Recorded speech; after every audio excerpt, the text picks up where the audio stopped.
Good morning बच्चों। आज हम लोग बच्चों हिस्ट्री का चैप्टर 4 12th क्लास का चैप्टर 4 के बारे में आज हम लोग क्या है कि यहाँ से स्टार्ट करेंगे।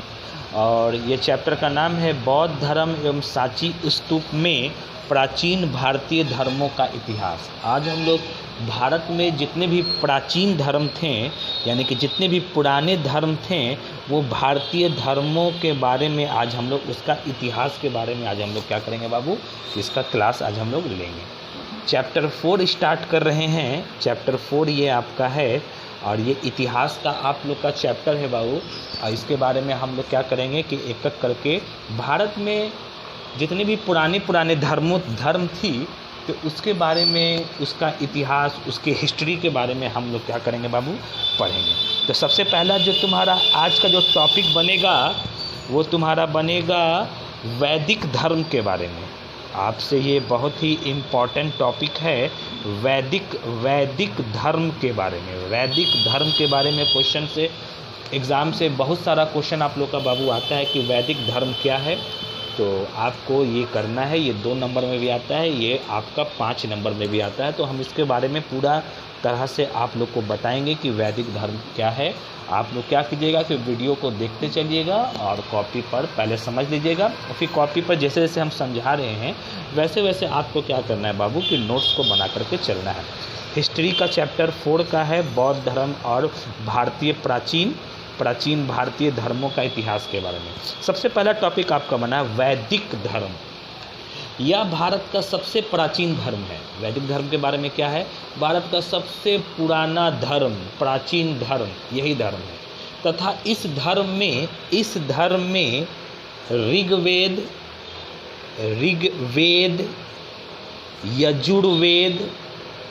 यजुर्वेद, उसके बाद तुम्हारा है सामवेद और एक ठो तुम्हारा है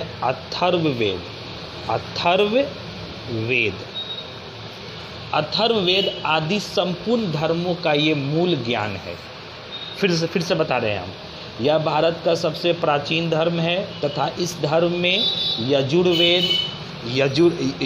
ऋग्वेद, यजुर्वेद, सामवेद, अथर्ववेद तो सभी का इसमें ज्ञान शामिल है। यह भी कहा जाता है कि जो धर्म का ज्ञान लेना चाहते हैं, जो व्यक्ति धर्म के बारे में पढ़ना चाहते हैं, ज्ञान अध्ययन करना चाहते हैं, उनको इन सभी ये चारों वेदों के बारे में पढ़ना अनिवार्य है। जो धर्म, हिंदू धर्म में जैसे ये 4 तरह का वेद होता है, इसको हम लोग वेदा भी बोलते हैं। 4 तरह का वेदा होता है, ऋग्वेद, यजुर्वेद, सामवेद, अथर्ववेद। अगर कोई धार्मिक ज्ञान लेना चाहता है तो बिना इन चारों के अध्ययन के वो धार्मिक ज्ञान को हासिल नहीं कर सकता है। यही आपका वैदिक धर्म है। वैदिक धर्म भारत का सबसे पुराना धर्म है। इसमें इस धर्म में ऋग्वेद आता है, यजुर्वेद आता है, सामवेद आता है और अथर्ववेद आता है। इसके बाद जो भी धर्म का ज्ञान लेना चाहता है तो उन्हें इन सभी वेदों के बारे में क्या है, पढ़ना जरूरी है, अनिवार्य है। बिना पढ़े वो इन सभी का ज्ञान नहीं कर सकते हैं। अब नेक्स्ट टॉपिक आप लोग का बनेगा बाबू कि वैदिक काल के प्रकार।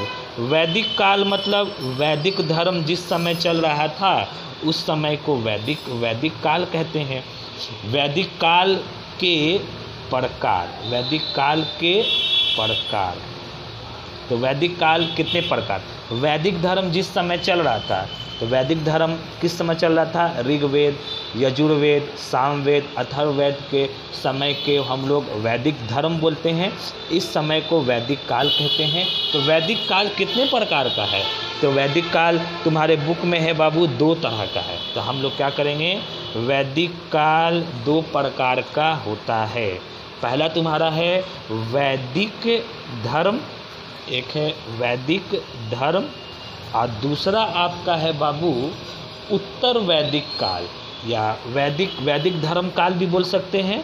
और दूसरा आपका है उत्तर वैदिक काल के बारे में, उत्तर वैदिक काल के बारे में। ठीक है बाबू, अब हमें क्या करना है कि ऋग्वैदिक जो धर्म है वो कब से कब तक भारत में था, इसका हम लोग क्या करेंगे, अध्ययन करेंगे, यानी कि हम लोग पढ़ेंगे। ऋग्वैदिक धर्म का काल कब से कब तक था भारत में।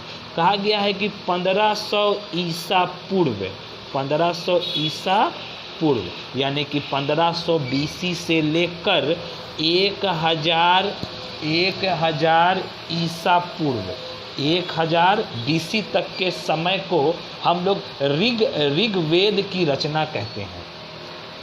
1500 ईसा पूर्व से लेकर 1000 ईसा पूर्व के समय को हम लोग ऋग्वैदिक काल कहते हैं। 1500 ईसा पूर्व अगर कहेंगे तो आज से कितना सौ साल पहले, तो लगभग 3600 साल पहले, क्योंकि आज 2100 ईस्वी चल रहा है, तो 1500 ईसा पूर्व बोले हम तो कहने का मतलब है कि 1500 साल 2000 में और जोड़ लेंगे, 2100 साल चल रहा है और 1500 साल जोड़ेंगे तो 3600 हो जाएगा। तो कहने का मतलब टोटल हो गया बाबू कि 3600 साल पुराना जो समय था उसी को हम लोग ऋग्वैदिक धर्म का रचना मानते हैं। यह ऋग्वैदिक काल कहा जाता है। इस समय देवताओं की प्रधानता थी जो प्राकृतिक तत्वों के प्रतीक थे। इन्हें 3 श्रेणी में विभाजित किया गया है। उस समय 1500 ईसा पूर्व से लेकर 1000 ईसा पूर्व में देवी देवताओं पृथ्वी पर वास करते थे, यानी कि रहते थे। उस समय को 3 भागों में क्या किया गया है बच्चों की बांटा गया है। उस समय को 3 देवी देवताओं में बांटा गया है। नंबर 1 थे पृथ्वीवासी। नंबर 1 क्या थे बाबू, पृथ्वीवासी देवता। उस समय देवताओं का वास था, तो नंबर 1 पॉइंट क्या है बाबू, पृथ्वीवासी देवता। पृथ्वीवासी देवता में कौन कौन देवता थे, तो पृथ्वी देवता थे, अग्नि देवता थे और भी बहुत सारे देवता जो थे इसमें थे। तो पृथ्वीवासी देवता में पृथ्वी देवता को रखिए आप लोग, अग्नि देवता को रखिए, इत्यादि कीजिए। दूसरा तुम्हारा है बाबू अंतरिक्षवादी देवता। जो सेकंड पॉइंट जो तुम्हारा देवता लोग थे यहाँ पे वो कौन थे, अंतरिक्षवादी देवता। अंतरिक्षवादी देवता में कौन कौन थे, तो इंद्र थे, इंद्र देवता थे, वायु देवता थे और भी इत्यादि देवता थे। और थर्ड जो तुम्हारा देवता लोग थे वो तुम्हारे थे आकाशवादी देवता। आकाशवादी देवता। तो आकाशवादी देवता में कौन थे, तो आकाशवादी देवता में वरुण मित्र थे, सूर्य देवता थे इत्यादि। ठीक है बाबू। तो ऋग्वैदिक धर्म 1500 ईसा पूर्व से लेकर 1000 ईसा पूर्व के समय को ऋग्वैदिक धर्म कहा जाता है। इसी को हम लोग ऋग्वैदिक काल भी कहते हैं। उस समय देवी देवताओं का पृथ्वी पर पूरी तरह से उस समय देवी देवताओं का समय था, लिखो काल था। उस समय 3 तरह के देवता थे, पृथ्वीवासी देवता, अंतरिक्षवासी देवता और आकाशवादी देवता थे बाबू। ठीक है। उसके बाद और ये जो थे तो इनके कुछ प्रमुख बिंदु भी लिखी लो कि प्रमुख बिंदु भी इसके बारे में लिखी लो कि उस समय जो देवी देवता थे तो उनकी क्या क्या प्रमुख बिंदु थे। सबसे पहला पॉइंट है कि जो इनके प्रमुख बिंदु में कि ऋग्वेद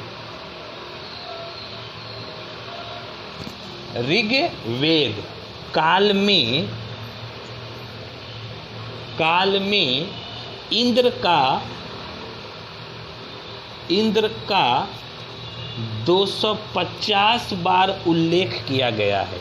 यानी कि इंद्र देवता का नाम ऋग्वेद धर्म में 250 बार लिखा गया है, यानी कि बताया गया है।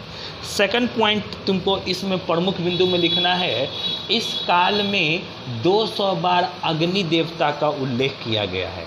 250 बार इंद्र देवता का और 200 बार अग्नि देवता का, किसका बाबू, अग्नि देवता का उल्लेख किया गया है। इससे यह थर्ड पॉइंट लिखेंगे, इससे यह समझ में आता है कि उस समय इंद्र देवता की सर्व प्रमुखता थी, यानी कि इंद्र देवता का बहुत ज़्यादा क्या था, महत्व था। इंद्र देवता का क्या है, बहुत ज़्यादा महत्व था। अगला पॉइंट, अगर चौथा पॉइंट आप लिखिएगा तो ऋग वेद में 10,500 मंत्र लिखा गया है। ऋग्वेद में 10,500 क्या किया गया है बाबू, मंत्र को क्या किया गया है, लिखा गया है। तो ये सब इसका प्रमुख बिंदु में आ गया। पहला प्रमुख बिंदु में क्या आ गया, ऋग्वेद काल में इंद्र का 250 बार नाम उल्लेख किया गया है। ऋग्वैदिक काल में अग्नि देवता का 200 बार नाम उल्लेख किया गया है। ऋग्वैदिक, इससे यह समझ में आता है कि उस समय इंद्र देवता की बहुत ज़्यादा प्रमुखता थी। ऋग्वेद काल में 10,500 मंत्र क्या है, लिखे हुए हैं। यहाँ तक कोई दिक्कत है बाबू तो बोल, आपको समझने में तो आ ही रहा होगा। तो आपको ऐसे ही करके क्या करना है बाबू कि नोट्स को क्या करना है, कंप्लीट करना है। अब हम लोग क्या करेंगे कि अब हम लोग क्या करेंगे बच्चे लोग कि जो वैदिक धर्म का जो सेकंड पार्ट है उत्तर वैदिक काल, उसके बारे में जानेंगे। तो उत्तर वैदिक काल कहाँ से चला, तो उत्तर वैदिक काल स्टार्ट हुआ 1000 ईसा पूर्व से 600 ईसा पूर्व तक। 600 ईसा पूर्व तक तो 1000 ईसा पूर्व से 600 ईसा पूर्व तक के समय को उत्तर वैदिक काल कहा जाता है। उत्तर वैदिक काल कहा जाता है। इस समय जो था बाबू लोग, तो इस समय जो क्या था कि इस काल में यजुर्वेद,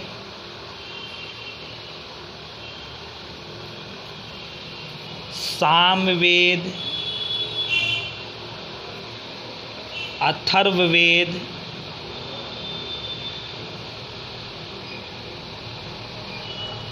के समय को उत्तर वैदिक काल कहा जाता है। फिर समझो, 1000 ईसा पूर्व से लेकर 600 ईसा पूर्व तक के समय को उत्तर वैदिक काल कहा जाता है। इस काल में यजुर्वेद, सामवेद, अथर्ववेद की रचना की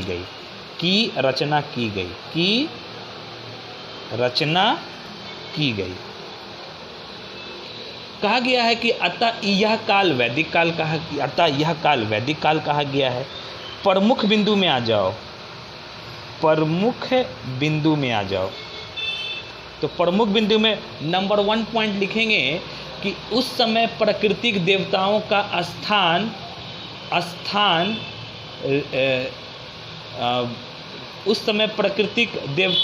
स्थान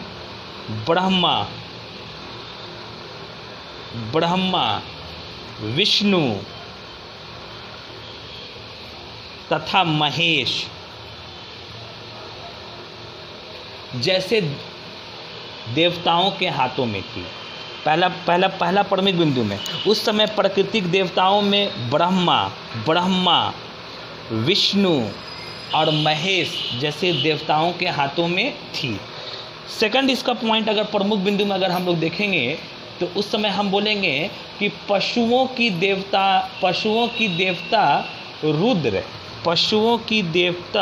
रुद्र अब प्रमुख देवता बन गए थे। ऋग वैदिक काल में इंद्र प्रमुख देवता थे। उत्तर वैदिक काल में रुद्र जो पशुओं के देवता थे उनका प्रमुख स्थान क्या है, बन गया था। थर्ड पॉइंट, अगर इसी का अगर हम लोग हॉट पॉइंट में देखेंगे, प्रमुख बिंदु में अगर हम लोग इसको क्या करेंगे बाबू कि देखेंगे तो हम कहेंगे कि ऋग वैदिक काल की तुलना में उत्तर वैदिक काल में यज्ञ तथा कर्मकांड में अत्यधिक जटिलता थी। यानी कि उस समय यज्ञ पूजा की मतलब कि बहुत ज़्यादा क्या है कॉन्सेप्ट था, बहुत ज़्यादा माना जाता था। चौथा पॉइंट अगर तुम इसका देखोगे तो यजुर्वेद में यज्ञ संबंधित मंत्रों तथा यज्ञ व हवन के नियमों का संग्रह है। यजुर्वेद में यज्ञ के मंत्रों का इसमें क्या है, लिखा गया है। और यही तुम्हारा क्या है, इसका क्या है बाबू, प्रमुख तुम्हारा क्या बिंदु हुआ। पहला प्रमुख बिंदु में कि उस समय उत्तर वैदिक काल में ब्रह्मा, विष्णु तथा महेश देवताओं ने स्थान ले लिया। पशुओं के देवता रुद्र देवता का क्या है, बहुत प्रमुख स्थान था। थर्ड पॉइंट में आप लोग को ये लिखना है कि ऋग्वैदिक काल की तुलना में यह समय धर्म के लिए बहुत ज़्यादा जटिल था। और चौथा पॉइंट में आप लिखना है कि यजुर्वेद में मंत्रों का बहुत सारे नियम को क्या किया बाबू कि लिखा गया। तो ये सब हमारे भारतीय इतिहास के बारे में क्या है बाबू कि पुराने धर्मों के बारे में ज्ञान है। और भी बहुत सारा तुम्हारा क्या धर्म के बारे में हम लोग को क्या करना है कि पढ़ना है। लेकिन हम लोग क्या करेंगे कि एग्ज़ाम के पॉइंट ऑफ व्यू से बाबू जब पढ़ेंगे तो सभी टॉपिक को पढ़ाना संभव नहीं है। तो हम लोग डायरेक्ट क्या करेंगे अब कि नेक्स्ट क्लास में हम लोग बौद्ध धर्म से क्या करेंगे, स्टार्ट करेंगे कि बौद्ध धर्म कब आया, भारत में संस्थापक कौन थे, इसने क्या क्या से काम किए। तो नेक्स्ट लेक्चर में हम लोग क्या करेंगे, बौद्ध धर्म के बारे में क्या करेंगे, पढ़ेंगे। आप लोग का काम क्या है कि इस वीडियो को जाओ देखो, उसके बाद सारा टॉपिक को नोट्स बना करके आप क्या करिए, इसको क्या है लिखिए। तो आज का क्लास इतना ही रहेगा हिस्ट्री का। नेक्स्ट वीडियो में हम लोग बौद्ध धर्म के बारे में पढ़ेंगे।